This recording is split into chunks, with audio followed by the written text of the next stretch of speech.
Type 1 sugar நோயாளிகள் கண்டிப்பாக பண்ண வேண்டிய இரத்த பரிசோதனைகள் பற்றி உங்களுக்கு புரிகிற மாதிரி சொல்லி தர போகிறேன். ஓகே, டைப் 1 இதை எழுதி எடுத்துக்கிடுங்க. ஓகே, தேவை இருந்துச்சுன்னா இது எழுதி எடுத்துட்டிங்களா?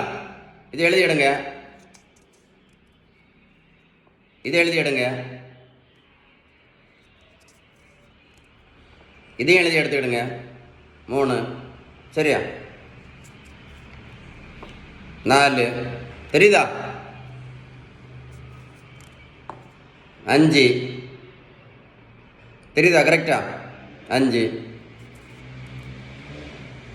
6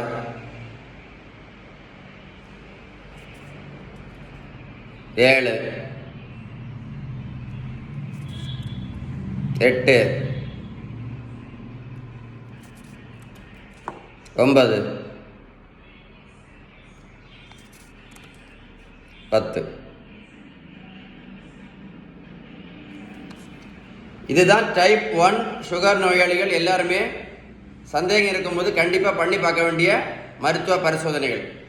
மருத்துவத்தில் உள்ள ஸ்டாண்டர்ட் புத்தகம் ஹாரிசன், அந்த புத்தகம் என்ன சொல்லுது அப்படின்னா, டைப் 1 சுகராக இருந்தால் கூட, டைப் 1 சுகர் நோயாளிகள் இருந்தால் கூட பேலன்ஸ்டு டயட் நீங்கள் கரெக்டாக ஃபாலோ பண்ணீங்க அப்படின்னா, பேலன்ஸ்டு டயட் நீங்கள் கரெக்டாக ஃபாலோ பண்ணீங்க அப்படின்னா நம்முடைய இன்சுலின் அளவு இருக்குது பார்த்தீங்களா, நீங்கள் டைப் ஃபாலோ பண்ணிங்கன்னா இந்த இன்சுலின் அளவை ரொம்ப சின்ன டோஸில் என்ன பண்ணலாம், கண்ட்ரோலில் இல்லை நார்மலாக கூட வைக்கலான்னு அந்த புத்தகம் சொல்லுது.